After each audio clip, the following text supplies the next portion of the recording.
Hello friends, welcome to my channel new and old cooking corner. Biryani খেতে তো আমরা সবাই খুব ভালোবাসি, কিন্তু প্রতিদিন তো আর মাটন বা চিকেন বিরিয়ানি বানানো সম্ভব হয় না। তাই আজ খুব সহজ কিছু উপকরণ দিয়ে বানিয়ে দেখাবো দারুণ সুস্বাদু আর ঝরঝরে আলু বিরিয়ানি। অনেকেরই অভিযোগ থাকে যে আলু বিরিয়ানি বানাতে গেলে আলুর ভেতর ঠিকমতো মশলা বা নুন ঢোকে না, কিংবা চালটা শক্ত হয়ে যায় বা গলে যায়।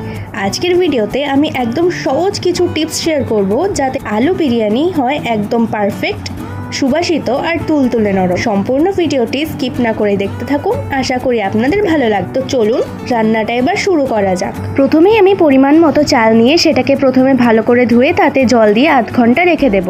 বিরিয়ানির জন্য আলুগুলোকে একটু বড় সাইজ করে কেটে নিয়েছি। কেটে নেওয়ার পর জল দিয়ে 3 থেকে 4 বার খুব ভালো করে ধুয়ে একপাশে তুলে রাখছি। আলুর গায়ে যে অতিরিক্ত স্টার্চ বা কষ ভাবটা থাকে সেটা ভালো করে ধুয়ে ফেললে রান্নার পর আলুগুলো যেমন পরিষ্কার দেখাবে, তেমনই রান্নার টেস্টটাও একদম পারফেক্ট হবে। এদিকে আমার সমস্ত আলু ধুয়ে রাখা কমপ্লিট হয়ে গেছে। অন্যদিকে আমি একটি হাঁড়ির মধ্যে জল নিয়ে নিয়েছি। এবার সেটা আমি কিছুক্ষণ ধরে ফুটিয়ে নিলাম। এবার তার মধ্যে দিয়ে দিচ্ছি তেজপাতা, লবঙ্গ, এলাচ এবং দারচিনি। এরপর দিয়ে দিচ্ছি স্বাদ মতো লবণ। এবার ওর মধ্যে আমি দিয়ে দিয়েছিলাম সাদা তেল। এরপর দিয়ে দিচ্ছি লেবুর রস। এই লেবুর রস দেওয়ার ফলে কিন্তু রাইস আর স্টিকি হয়ে যাবে না, ফলে রাইসটা ঝরঝরে হবে। এরপর এর মধ্যে দিয়ে দিচ্ছি আধ ঘন্টার জন্য ভিজিয়ে রাখা চাল। আধ ঘন্টা জল দিয়ে চাল এভাবে ভিজিয়ে রাখলে কিন্তু চাল জল শুষে নেয় এবং নরম হয়ে যায়, ফলে রান্নার সময় চাল দ্রুত সেদ্ধ হয়ে যায় এবং রান্নার পর রাইস একদম ঝরঝরে এবং পারফেক্ট আসে আর হয় একদম তুলতুলে নরম। এরপর সমস্ত উপকরণগুলোকে চালের সাথে একটু মিশিয়ে নিচ্ছি হালকা হাতে। বেশি জোরে নাড়লে কিন্তু চাল ভেঙে যেতে পারে। এবার ফ্রেগ্রেন্স লক করার জন্য ঢাকনা দিয়ে ঢেকে দেব। এদিকে আমি একটি মিক্সারের মধ্যে কাজু বাদাম গ্রাইন্ড করে নিয়েছি। যখন বিরিয়ানির জন্য আলুর সাথে মশলাটা বানাবো তখন এটা কাজে লাগবে। আর এদিকে করে নিচ্ছি টমেটোর পেস্ট। এরপর আলুগুলোকে ভেজে নেওয়ার জন্য একটি কড়াইতে আমি প্রথমে দিয়ে দিলাম সরষের তেল। কড়াইতে সরষের তেলটা ভালো করে গরম করে নিয়েছি। এবার কেটে রাখা আলুগুলো তেলের মধ্যে দিয়ে দেব। এবার মাঝারি আঁচে আলুগুলো একটু সময় নিয়ে উল্টে পাল্টে লালচে করে ভেজে নিতে হবে।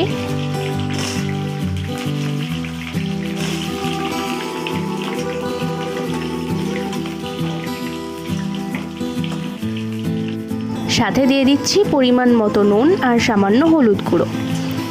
আলুর গায়ে নুন আর হলুদ গুঁড়ো বেশ সুন্দরভাবে মিশে যাবে। আর এভাবে আগে থেকে আলুটা হালকা লাল করে ভেজে নিলে রান্নার সময় আলুটা ভেঙে যায় না, আবার বাইরেটা বেশ সুন্দর দেখতে লাগে আর ভেতরেও নুনটা ভালোভাবে ঢোকে।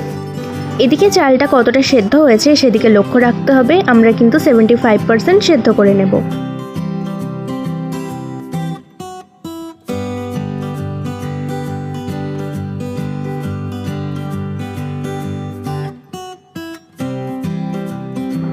যেমনটা বলেছিলাম, আলুগুলোকে বেশ একটু লালচে করে ভালোভাবে ভেজে নিচ্ছি।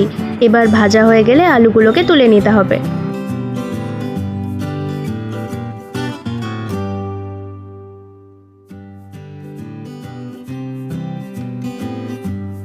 এরপর ওই একই তেলে আমি দিয়ে দিচ্ছি আদার পেস্ট। আচ্ছা, এখানে বলে রাখি বিরিয়ানিটা আজকে আমি নিরামিষ করব, তাই এতে পেঁয়াজ বা রসুন দেব না। সবসময় কিন্তু আমিষ বিরিয়ানি না খেয়ে একবার এভাবে নিরামিষ বিরিয়ানিও ট্রাই করে দেখবেন, আশা করছি আপনাদের ভালো লাগবে। আদা একটু বেশ সময় ধরে আমি কষিয়ে নিচ্ছি। এরপর আমি এখানে দিয়ে দিচ্ছি টমেটোর পেস্ট।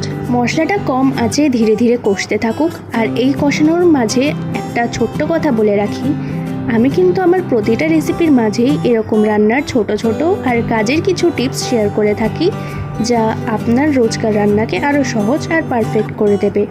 তাই এরকম নিত্য নতুন সহজ রেসিপি আর দরকারি টিপস পেতে চ্যানেলটিকে এখনই সাবস্ক্রাইব করে পাশে থাকা বেল আইকনটা অন করে রাখুন। আর আজকের বিরিয়ানির রেসিপিটা ভালো লাগলে একটা লাইক আর কমেন্ট অবশ্যই করে জানাবেন। মশলাটা থেকে হালকা তেল ছাড়তে শুরু করলে এর মধ্যে দিয়ে দেব বানিয়ে রাখা কাজু বাদামের পেস্ট।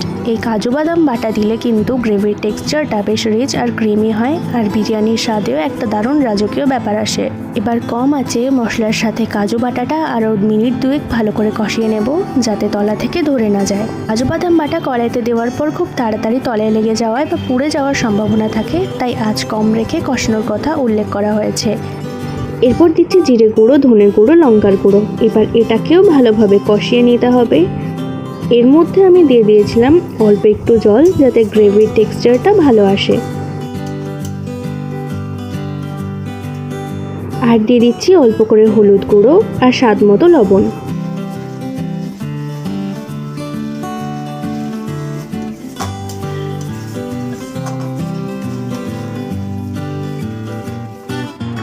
দেখেই বুঝতে পারছেন আলুর গ্রেভিটা কত ভালোভাবে ফুটতে শুরু করেছে। তবে খেয়াল রাখবেন ফ্লেমটা যেন লো থাকে, এর ফলে মশলাটা আর পুড়ে যাবে না এবং তলায় লেগে যাওয়ার ভয় থাকবে না।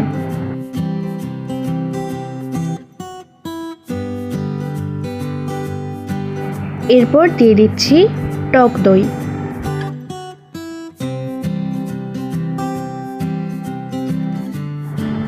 এখন কিন্তু টেক্সচারটা আগে থেকে আরও অনেক ক্রিমি হয়ে এসেছে।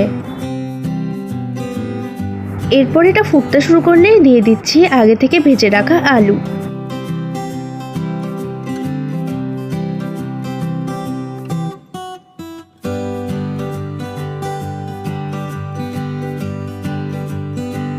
এক্সট্রা কোনো কালার ব্যবহার না করে কালারটা কিন্তু একদম ন্যাচারাল এসে গেছে। এবার এর মধ্যে দিয়ে দিচ্ছি একটু বিরিয়ানি মশলা। এরপর এর মধ্যে দিয়ে দিয়েছিলাম একটু জল। এবার এটাকে একটু ফুটিয়ে নেব, তাই এবার এটা ঢেকে দিলাম। দেখেই বুঝতে পারছেন আলুর গ্রেভিটা কিন্তু একদম পারফেক্ট হয়ে এসেছে। এবার বিরিয়ানির জন্য রেডি। এবার বিরিয়ানির লেয়ারটা তৈরি করে নেব। আমি কড়াইয়ের মধ্যেই লেয়ারটা দিয়ে নিচ্ছি, কারণ এটাতে আমার সুবিধা হয়। কড়াইতে সবচেয়ে নিচে আমি দিয়ে দিয়েছি আলু এবং তার গ্রেভি, আর ওপর থেকে ছড়িয়ে দিচ্ছি আমাদের রাইস। আপনারা হয়তো হাঁড়িতে বিরিয়ানি বানিয়ে থাকবেন, তবে কড়াইতে এইভাবেও একবার বিরিয়ানি ট্রাই করে দেখবেন, এটাও কিন্তু পারফেক্ট তৈরি করা যায়।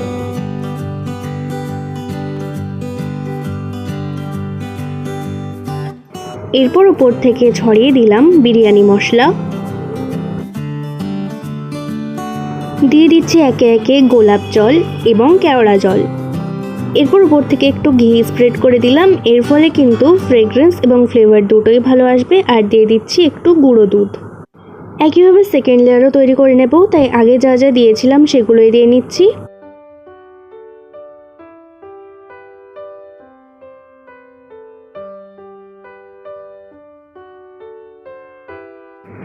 একইভাবে থার্ড লেয়ারটাও তৈরি করে নিচ্ছি।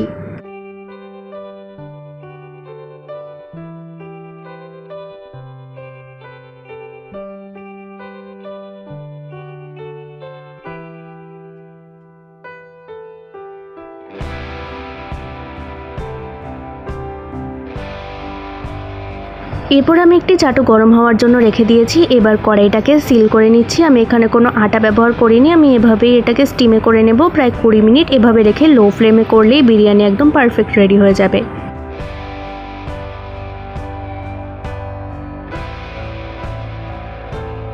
চলুন এবার গরম গরম বিরিয়ানিটা প্লেটে সার্ভ করে নেওয়া যাক। নিচ থেকে হালকা হাতে চাল আর আলু তুলে থালায় সাজিয়ে নিচ্ছি। দেখুন চালগুলো কেমন ঝরঝরে আর আলুটা ঠিক কতটা তুলতুলে নরম হয়েছে। ঘরে থাকা খুব সামান্য উপকরণে তৈরি এই গরম গরম আলু বিরিয়ানি কিন্তু এখন একদম রেডি। আজকের এই সহজ রেসিপিটা আপনাদের কেমন কমেন্ট করে অবশ্যই জানাবেন। ভালো লাগলে ভিডিওটাতে একটা লাইক দিয়ে বন্ধুদের সাথে শেয়ার করে দেবেন। আর এরকমই সহজ ও ঘরোয়া সব রেসিপি দেখতে চ্যানেলটা কিন্তু এখনই সাবস্ক্রাইব করে বেল আইকনটা অন করতে একদম ভুলবেন না। আজকের জন্য ভিডিওটা এখানেই শেষ করছি। দেখা হচ্ছে পরবর্তী ভিডিওতে অন্য কোনো রেসিপি নিয়ে। আজকের জন্য এত দূরই। ধন্যবাদ।